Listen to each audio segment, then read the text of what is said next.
Good morning, everybody. Myself, Acharya Vishwendra, and today I'm going to speak on system of units. So let's begin with the topic.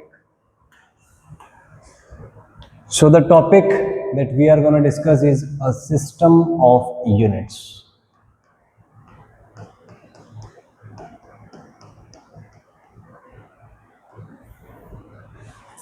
So यहाँ पे जो सबसे first question है वो है units क्या है। तो इसका एक बड़ा कॉमन सा एग्जांपल है, मान लीजिए आप सब्जी खरीदने के लिए मार्केट में जाते हैं और आपने मान लीजिए सब्जी ली, आलू लिए 4 किलो, या मान लीजिए केले आपने लिए वो दर्जन में मिलते हैं, या मान लीजिए दूध आपने लिया वो जनरली लीटर या केजी में मिलता है। तो ये जब हम प्रैक्टिकल लाइफ देखें, जब हम आपस में कम्युनिकेट करते हैं तो उस कम्युनिकेशन के लिए हमें कुछ टर्म्स, कुछ वर्ड्स यूज़ करने पड़ते हैं, कुछ स्टैंडर्ड यूनिट्स यूज़ करने होते हैं ताकि हमारा डेली लाइफ चल पाए। तो सबसे सिंपलेस्ट एग्जांपल तो सब्जी वाला है, जैसे 4 kg, तो इसमें दो चीज़ें हुई, 4 and kg। तो kg here is the unit for mass. तो अगर यूनिवर्स एज अ होल हम स्टडी करें तो entire universe is the manifestation of the metaphysical dimensions और द फिजिकलिटी।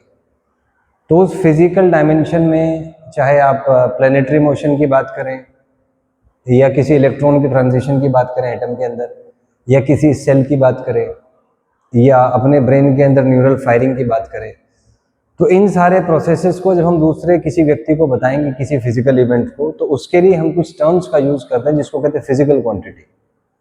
मान लीजिए आप लाइव एग्जांपल ले लीजिए, मान लीजिए क्लासरूम चल रही है, आप मेरे वीडियो देख रहे होंगे, तो मैं आपसे पूछूं कि मेरे बारे में एनालिसिस बताइए, आप क्या क्या एनालाइज कर सकते हैं। तो आप कह सकते हैं कि मेरी हाइट इतनी है, पीछे जो स्क्रीन है इसका कलर ऐसा है, इसका डायमेंशन वीडियो का इतना होगा, क्वालिटी इसकी ये होगी, टेम्परेचर यहाँ पे कुछ इतना होगा। तो ये किसी भी फिजिकल इवेंट को दूसरे को एक्सप्लेन करने के लिए हमें कुछ फिजिकल क्वांटिटीज़ की ज़रूरत होती है, और उन फिजिकल क्वांटिटीज़ को क्वांटिफाई करने के लिए, उसको न्यूमेरिकल वैल्यू देने के लिए हम कुछ पैरामीटर्स का यूज़ करते हैं जिसको हम यूनिट्स कहते हैं। So this is the basic concept. आइए इसको और डिटेल में समझते हैं। तो बात स्टार्ट होती है फिजिकल वर्ल्ड से। जो भी आपको फिजिकल वर्ल्ड दिखाई देता है, वो चाहे आप एक सड़क पे घूम रहे हैं, आपको आसपास की दुनिया दिख रही है, अपने आप को आप देख पा रहे हैं, स्टार्स आपको दिख रहे हैं, सन दिख रहा है, मून दिख रहा है, पूरे यूनिवर्स में जो भी फिजिकल इवेंट्स आप देख पा रहे हैं, उन फिजिकल इवेंट्स को, उस फिजिकल वर्ल्ड को एक्सप्लेन करने के लिए मुझे कुछ टर्म्स बनाए हैं हमने, ताकि हम कम्युनिकेट कर पाए, जिन टर्म्स को कहा जाता है फिजिकल क्वांटिटीज। जैसे एग्जांपल ले लीजिए, इसका मास। हम सब्जी खरीदने जाते हैं तो हम कहेंगे भाई इसका मास क्या है, कितना इसमें वजन है, हालांकि थोड़ा सा डिफरेंट होता है, जी उसमें मल्टीप्लाई कर देता है, but literally we can understand that. Length हो सकता है,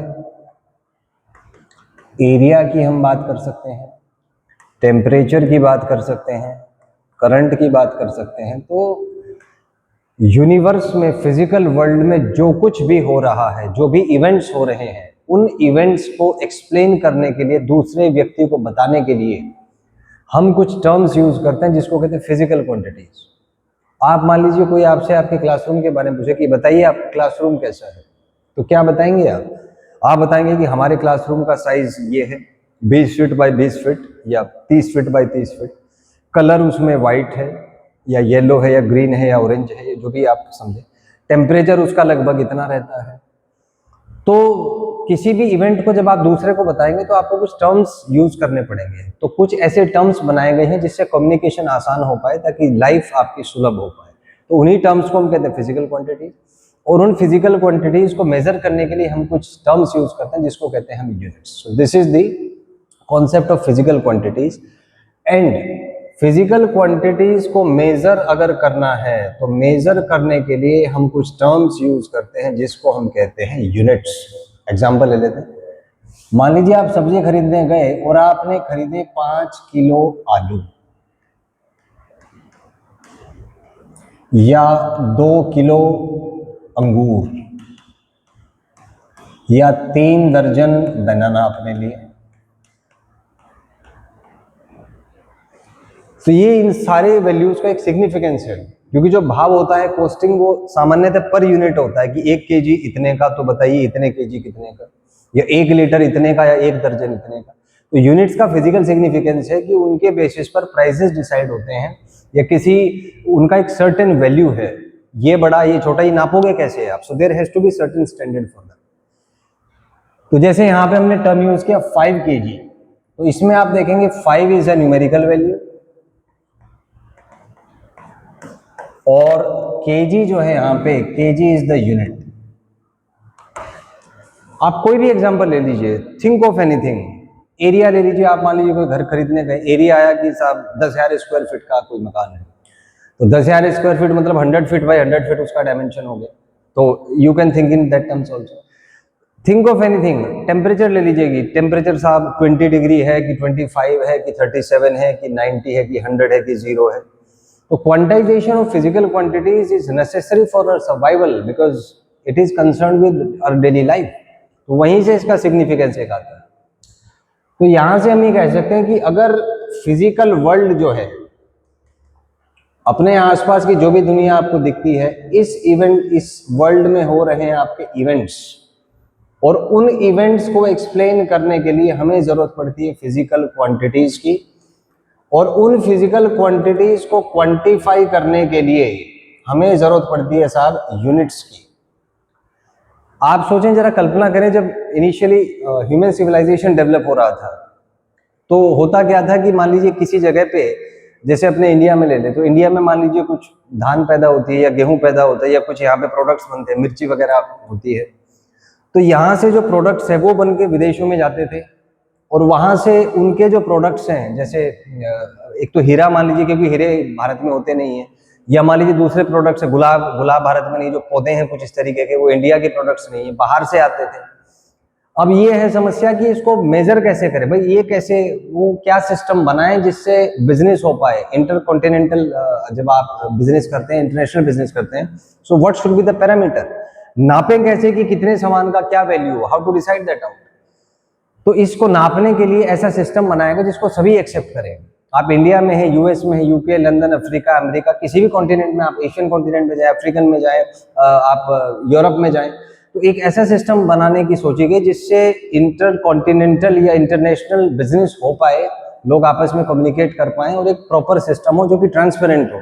ऐसा नहीं हो कि वो मेरे हिसाब से हो गया या आपके हिसाब से हो गया। तो वहां से जरूरत पड़ी एक सिस्टम ऑफ यूनिट्स की जो कि इंटरनेशनली एक्सेप्ट हो, जिसको सब लोग माने और जिसमें किसी को डाउट ना हो। क्योंकि समस्या क्या, मान लीजिए आप एक सब्जी वाले हैं और आपको कहते हैं कि साहब आप अपने वेट्स बनाइए, तो आप क्या चालाकी करेंगे, आप उस पर वैल्यू तो लिखेंगे 1 kg, लेकिन उसका एक्चुअल वैल्यू 800 ग्राम ही होगा। तो क्योंकि हर इंसान चालाक है, वो अपने फायदे की बात देख लेता है, झूठ बोल लेता है, चीटिंग कर लेता है। तो जो दुकानदार है वो अगर उसको कह दें कि साहब आप अपने हिसाब से वेट्स बनाइए, मास बनाइए, तो वो लिखेगा तो उस पर 1 kg, लेकिन उसका एक्चुअल वैल्यू 800 ग्राम ही होगा, 200 ग्राम का वो डंडी मार जाएगा बीच में। वहीं दूसरी तरफ जो कस्टमर है वो भी चतुर है, अगर वो अपना मांस बनाएगा तो वो लिखेगा 1 kg, लेकिन उसमें होगा 1200 ग्राम, 200 ग्राम की डंडी वो मार जाएगा। तो हर कोई चाहता है कि मैं फायदे में रहूं, मैं कैसे मैनिपुलेट करूं चीजों को, लेकिन ऐसे तो काम हो नहीं पाएगा। आप सोचें कि जो दुकानदार है वो अपना वेट लेके बैठ गया कि जी मैं तो इससे नापूंगा, ग्राहक अपना वेट लेके बैठ गया, दोनों में एरर आएगा 400 ग्राम का, और दोनों जो है लड़ेंगे एक दूसरे से। तो इसीलिए जरूरत होती है थर्ड सिस्टम की, थर्ड पार्टी की, जो न्यूट्रल टू ऑल हो। तो हर कंट्री में नेशनल फिजिक्स लेबोरेटरी को ये जिम्मेदारी दी जाती है कि जो स्टैंडर्ड फिजिकल क्वांटिटीज हैं, जैसे length, mass, time, temperature, amount of substance, luminous intensity और करंट, इनके स्टैंडर्ड वैल्यूज दें जो सभी को एक्सेप्ट करने पड़ेंगे, which are accepted globally as a whole, as a humanity, as a human civilization. वरना तो लोग अपने अपने सिस्टम बनाएंगे और लड़ेंगे उसमें आपस में। तो इसी वजह से सिस्टम ऑफ यूनिट्स की जरूरत पड़ती है। तो क्लासिकली अगर बात करें सिस्टम ऑफ यूनिट्स में 3 पॉपुलर सिस्टम थे, एक था एफपीएस, एक था सीजीएस और एक था एमकेएस। तो एफपीएस सिस्टम में फंडा है फुट, पाउंड और सेकंड का। फुट हो गया आपका लेंथ के लिए, पाउंड हो गया मास के लिए, और सेकंड हो गया टाइम के लिए। क्योंकि मैकेनिक्स जब डेवलप हुआ, जब ह्यूमन सिविलाइजेशन डेवलप हुआ, तो मास, लेंथ और टाइम के वेरिएशंस पे ही पूरा मैकेनिक्स है। आप फोर्स ले लीजिए, एक्सेलरेशन ले लीजिए, momentum, impulse, torque, angular impulse, you talk of any physical quantity which is in mechanics, ये सबकी सब चीजें ml और t, मास, लेंथ और टाइम में कवर हो जाती हैं। तो तीन ही सिस्टम, तीन ही यूनिट्स थे, मास, लेंथ और टाइम, उससे अपना काम चल जाता था। फिर जैसे जैसे साइंस डेवलप हुआ, हमें और फिजिकल क्वांटिटीज की जरूरत पड़ी, टेम्परेचर की पड़ी, करंट की पड़ी, अमाउंट ऑफ सब्सटेंस की पड़ी, ल्यूमिनस इंटेंसिटी की पड़ी। तो विद ड्यू टाइम चीजें होती रही, बट इनिशियली बहुत स्टार्टिंग लेवल पे तीन सिस्टम थे। एफपीएस, जिसमें फुट, पाउंड और सेकंड का सिस्टम था।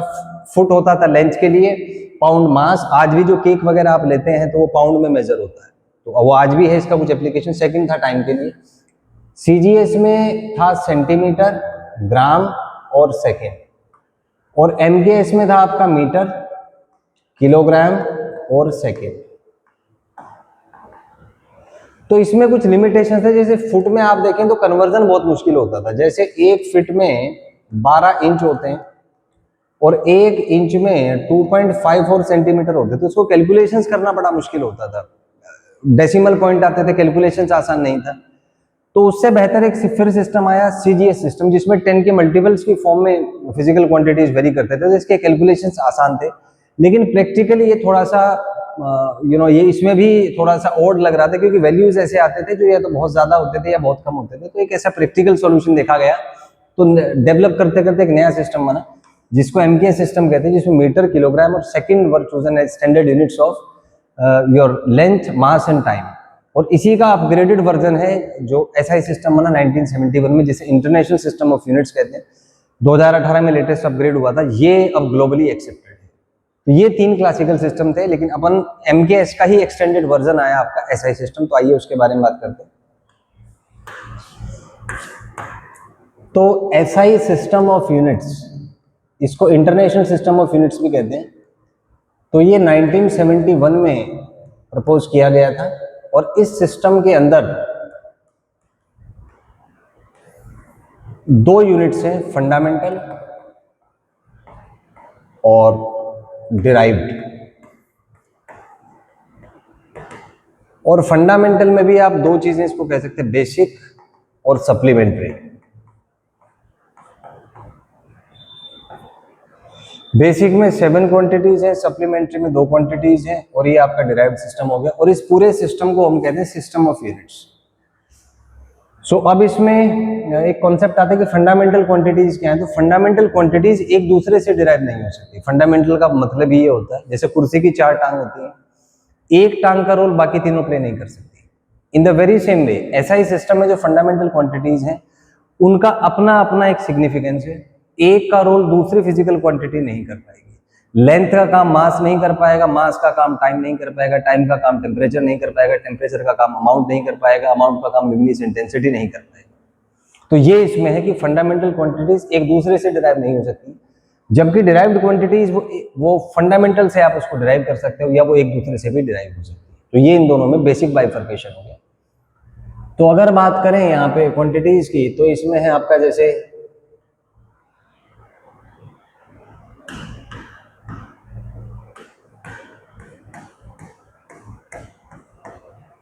Length, mass, time, temperature, amount of substance, luminous intensity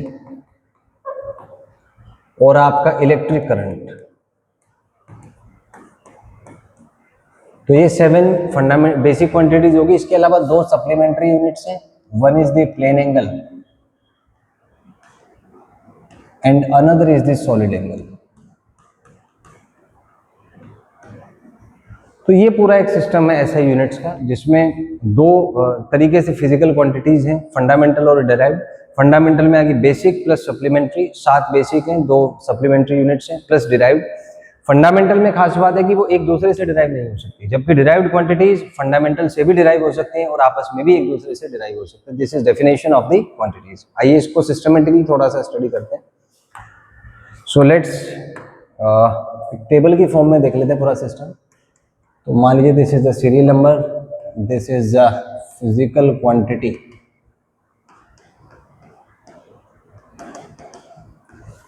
this is the SI unit.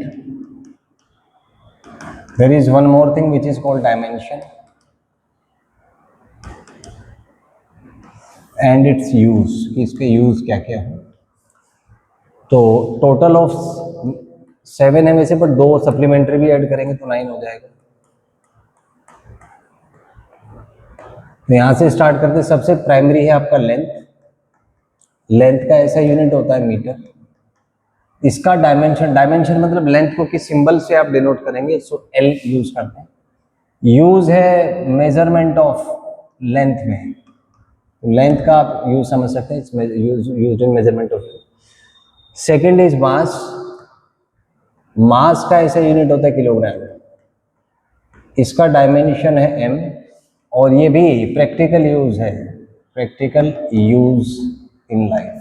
सारे के सारे इसमें बल्कि प्रैक्टिकल यूज ही है। Third is time. टाइम का ऐसा यूनिट होता है सेकेंड, और इसका सिंबल है T, practical use in life. Next is temperature.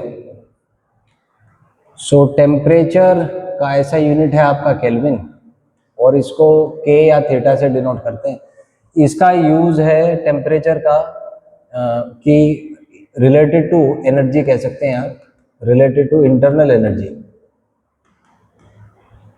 और बाकी आप जानते हैं कि temperature is a very crucial physical quantity these days, और अभी तो टेम्परेचर बहुत ज़्यादा है, हॉट है काफ़ी माहौल, तो आप समझ सकते हैं कि temperature has got a certain relevance. उसके बाद नेक्स्ट आता है इसमें अमाउंट ऑफ सब्सटेंस। तो अमाउंट ऑफ सब्सटेंस बेसिकली इसका ऐसा यूनिट होता है मोल, डायमेंशन MOL है। तो ये बेसिकली कैलकुलेशंस में यूज होता है, केमिस्ट्री में कैलकुलेशंस में यूज होता है। Next is electric current. तो इलेक्ट्रिक करंट का जो ऐसा यूनिट है दैट इज एम्पियर, और इसको A या I से डिनोट किया जाता है। और ये तो पूरा आपका जो आज आप समझ सकते हैं कि पूरा इंडस्ट्री ही प्रैक्टिकल करंट पे मूव कर रहा है। जितनी हमारी मशीन्स हैं ज़्यादातर बिजली पे चलती हैं। So it has become an immense part of our life, substantial role play करता है हमारे आज के वर्किंग लाइफ में। नेक्स्ट इसमें आता है आपका ल्यूमिनियस इंटेंसिटी। तो इसका यूनिट है आपका कैंडला, इसको CD से डिनोट करते हैं, और इसका यूज है आपका कि energy per unit time per unit area measure करता है ये। Next 8th physical quantity is the plane angle, और इसका ऐसा यूनिट होता है आपका रेडियन, और डायमेंशन लेस होता है, डायमेंशन लेस। अगला है, और इसका भी आपका एंगल का यूज है, आपके मैथ्स में आ गया, और फिजिक्स में तो खैर है ही है, इसका काफ़ी यूज है। Next is your solid angle.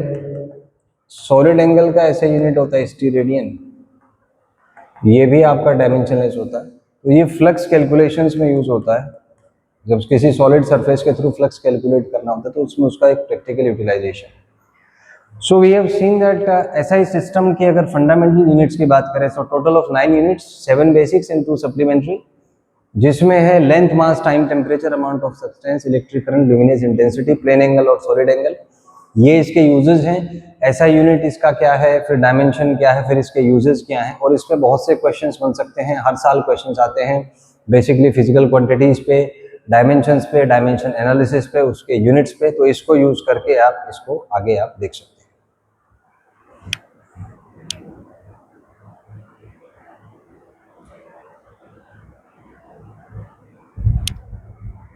अब इस पे नेक्स्ट बात करूंगा आपसे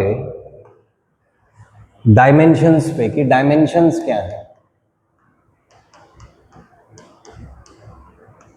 तो डायमेंशंस का मतलब होता है, जैसे हम सिंपल सी बात करें, हम कहते हैं कि हमारा स्पेस 3 डायमेंशनल है। तो 3 डायमेंशनल मतलब ये डायमेंशंस एक दूसरे से इंडिपेंडेंट होते हैं। तो डायमेंशंस अपने आप में बताता है independency from each other, independency from each other. तो इसको ऐसे आप समझे कि ये मान लीजिए मेरा फिजिकल वर्ल्ड है, और इस फिजिकल वर्ल्ड में मान लीजिए कुछ इवेंट्स हो रहे हैं, मान लीजिए कोई बच्चा है वो अपना जो है बाइक चला रहा है सड़क पे, this is a physical event.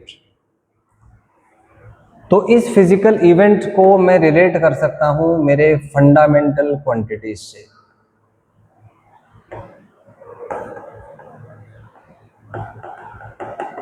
इसको आप ऐसे सोचे कि एक बच्चा है एक सड़क पे, वो अपने बाइक चला रहा है या अपनी साइकिल चला रहा है। तो इस इवेंट को हम एक्सप्लेन कर सकते हैं in terms of velocity of the child. बच्चे की वेलोसिटी कितनी है, उसका एनर्जी क्या है, उसका मोमेंटम क्या है, फोर्स कितना है, पोटेंशियल एनर्जी कितना, काइनेटिक कितना, क्या उसके वेरिएशन है, ऑसिलेशन कर रहा है तो उसके एनर्जीज क्या है।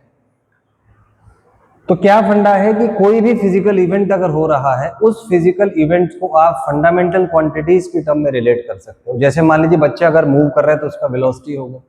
वेलोसिटी होता है लेंथ में चेंज पर यूनिट टाइम। जैसे वेलोसिटी हम बोलेंगे 50 मीटर पर सेकंड है, इसका माने क्या है कि 1 सेकंड में 50 मीटर चल गया। मतलब लेंथ और टाइम की टर्म में मैं वेलोसिटी को एक्सप्लेन कर सकता हूं। फिर आता है फोर्स। फोर्स होता है मास इनटू एक्सेलरेशन। तो फोर्स जो है उसको मैं मास और एक्सेलरेशन की टर्म में एक्सप्लेन कर सकता हूं। एक्सेलरेशन अगेन होता है LT-2, velocity by time acceleration है। तो अगर हम ऐसे सोचें कि जैसे फोर्स है तो फोर्स होता है मास इनटू एक्सेलरेशन। मास तो फंडामेंटल है, एक्सेलरेशन फंडामेंटल नहीं है, डिराइव्ड है। तो इसको आप कन्वर्ट कर लें, एक्सेलरेशन को लिखा जा सकता है वेलोसिटी बाय टाइम। फिर सोचे क्या वेलोसिटी फंडामेंटल है? नहीं। क्या टाइम फंडामेंटल है? यस। वेलोसिटी बचा, फिर वेलोसिटी को चेंज कर लो। वेलोसिटी होता है आपका length by time into time. तो यहां से फोर्स आ जाएगा mLT-2। It can be related to mass, length and time, means it can be related to the fundamental physical quantities। और किसी भी फिजिकल क्वांटिटी को जो कि फिजिकल वर्ल्ड के किसी इवेंट को रिप्रेजेंट करता है, उसको रिप्रेजेंट करने के लिए हमें सिंपल रिलेशन जो आता है फिजिकल क्वांटिटीज से, उस रिलेशन को ही हम कहते हैं डायमेंशंस। जैसे मान लीजिए यहां से अगर कोई आपसे पूछे कि फोर्स का डायमेंशन क्या है, माने फोर्स जो फंडामेंटल क्वांटिटीज है, mass, length, time, temperature, amount of substance, electric current और इंटेंसिटी या एंगल्स, उस पे कैसे डिपेंड करता है? तो फोर्स डिपेंड करता है एज मास की पावर 1, लेंथ की पावर 1, टाइम की power -2। So this is called dimensional formula. Dimensional formula of force. और यहां पे 1, 1, -2, these are called dimensions of force. इनको कहते हैं हम dimensions of force in mass, length, time. So in general अगर हम बात करें किसी भी फिजिकल इवेंट को हम फिजिकल क्वांटिटीज की टर्म में एक्सप्लेन कर सकते हैं, और उन फिजिकल क्वांटिटीज को हम फंडामेंटल क्वांटिटीज से रिलेट कर सकते हैं। जनरली ये रिलेशन सिंपल प्रोडक्ट और एक्सपोनेंट की फॉर्म में आता है, जिसको हमने एक नाम दे दिया डायमेंशनल फॉर्मूला। तो जनरली हम ये कह सकते हैं कि कोई भी अगर फिजिकल क्वांटिटी x है, उसको मैं लिख सकता हूं as mass raise to power n1, length raise to power n2, time raise to power n3, temperature raise to power n4, mole raise to power n5, ampere raise to power n6 and candela raise to power n7। किसी भी physical quantity को मैं ऐसे लिख सकता हूँ। सो इसको अलग दिखाने के लिए कि हम डायमेंशंस की बात करें तो ऐसे स्क्वायर में ब्रेसेस लगाते हैं, जिसका मतलब होता है डायमेंशनल फॉर्मूला। डायमेंशनल फॉर्मूला हो गया इसका मतलब। और यहाँ पे जो n1, n2 up to n7 है, these are called dimensions of x in respective physical quantities, जैसे mass, length, time, temperature, amount of substance, luminous intensity और करंट। सो कंसेप्ट यहाँ पे ये हुआ कि पूरे फिजिकल वर्ल्ड में जो भी इवेंट्स हो रहे हैं, उन इवेंट्स को एक्सप्लेन करने के लिए हमें फिजिकल क्वांटिटीज की जरूरत पड़ती है। उन फिजिकल क्वांटिटीज को हम फंडामेंटल और डिराइव्ड में कैटेगराइज कर सकते हैं। तो किसी भी फिजिकल इवेंट से रिलेटेड जो क्वांटिटीज हैं, they can be related to the fundamental quantities.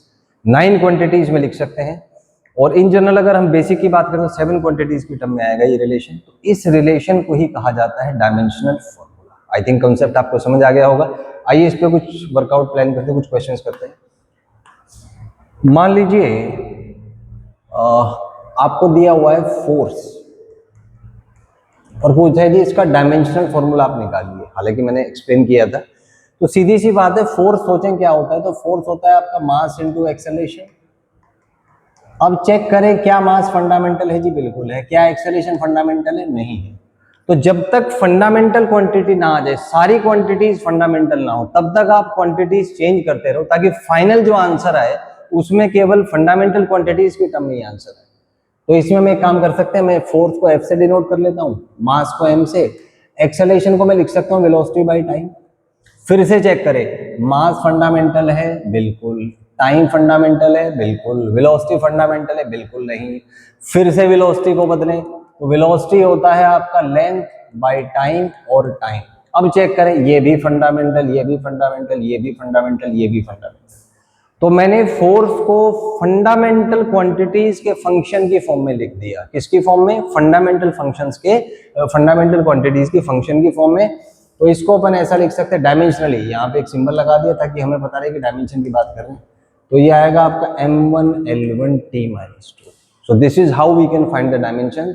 अब इसमें पूछे डायमेंशन ऑफ फोर्स इज, तो m का जो एक्सपोनेंट है वो डायमेंशन कहलाता है। So dimension of force is 1 in mass, 1 in length and -2 in time. तो ये इसकी एनालिसिस आ जाएगी। नेक्स्ट क्वेश्चन अगर बात करें आपसे काइनेटिक एनर्जी की, तो काइनेटिक एनर्जी होता है आपका हाफ mv²। तो मास तो फंडामेंटल है, इसको चेंज करने की जरूरत नहीं। हाफ एक नंबर होता है, इसका कोई डायमेंशन नहीं होता। तो यहां से आ जाएगा काइनेटिक एनर्जी का dimension is equal to half का डायमेंशन, फिर मास का डायमेंशन, फिर स्पीड का स्क्वायर। ये डायमेंशनलेस है क्योंकि कोई भी नंबर है वो it's a pure number, it has got no physical quantity. तो ये डायमेंशनलेस हो जाएगा। मास का m होगा, स्पीड का होता है LT-1, इसका होल स्क्वायर। इसको सॉल्व करेंगे आपका आएगा m1, यहाँ पे हो जाएगा L2, यहाँ पे T-2। तो काइनेटिक एनर्जी का डायमेंशन हो गया आपका ml2 T-2। एक और फिजिकल क्वांटिटी देख लेते हैं, मान लीजिए मोमेंटम। तो मोमेंटम होता है मास इनटू वेलोसिटी। तो डायमेंशन ऑफ मोमेंटम होगा dimension of mass, dimension of velocity. अब चेक करें क्या मास फंडामेंटल है, बिल्कुल m1। क्या वेलोसिटी फंडामेंटल है, बिल्कुल नहीं। वेलोसिटी का डायमेंशन m1l1t-1। तो मोमेंटम का डायमेंशन आएगा m1l1t-1। नेक्स्ट है टॉर्क। तो टॉर्क होता है आपका force into distance. So dimension of torque आएगा आपका dimension of force into dimension of distance. Force हमने कैलकुलेट किया स्टेप 1 में, फोर्स का डायमेंशन है m1l1t-2, डिस्टेंस का होता है L1। तो सॉल्व करके आएगा m1l2t-2, ये टॉर्क आ गया। नेक्स्ट प्रेशर का निकाल सकते हैं। तो प्रेशर होता है जी फोर्स बाय एरिया। तो डायमेंशन ऑफ प्रेशर होगा जी dimension of force by dimension of area. Force का हमने पहले निकाल लिया m1l1t-2, एरिया होता है लेंथ इनटू ब्रेड्थ। तो वैसे तो दोनों लेंथ ही हैं, तो l² आ जाएगा। तो इसको सॉल्व करेंगे आप m1l-1t-1 आ जाएगा। एक और ले लीजिए, मान लीजिए हमें मोमेंट ऑफ इनर्शिया का निकालना है। तो मोमेंट ऑफ इनर्शिया होता है मास इनटू डिस्टेंस का स्क्वायर। अच्छा, यहाँ पे ना अभी आपको टर्म्स थोड़े से अजीब से लग रहे होंगे क्योंकि इसमें 11th और 12th दोनों के टॉपिक्स कंबाइंड हैं। लेकिन जैसे जैसे आप काम करेंगे इस पे एक एक फिजिकल क्वांटिटीज पे, तो अगली क्वांटिटी में आपको डिराइव नहीं करना पड़ेगा। जैसे मैंने यहाँ पे फोर्स का डायरेक्टली mlt-2 लिख लिया। तो जैसे जैसे आप काम करेंगे फिजिकल क्वांटिटीज पे, you will be comfortable with the physical quantities और आपको अपने आप चीजें याद हो जाएंगी। उसके बाद बहुत ज्यादा कैलकुलेशंस नहीं है, लेकिन शुरू में थोड़ा सा कैलकुलेशंस है, तो आपको थोड़ा सा बियर करना पड़ेगा जब तक आपके माइंड में ये चीजें सेट नहीं होती। एक बार 25-30 क्वांटिटीज आपको याद होगी, उसके बाद उनके बेसिस पे ही आप अगली क्वांटिटीज डिराइव कर सकते हैं। तो it's not a big task. So let's continue with that. So I is md²। तो dimension of moment of inertia होगा dimension of mass, dimension distance square. Mass का होता है m1, डिस्टेंस का L2, टाइम है नहीं 0, तो m1l2t0 आ जाएगा। तो इस तरीके से आप इसके डायमेंशंस को फाइंड कर सकते हैं।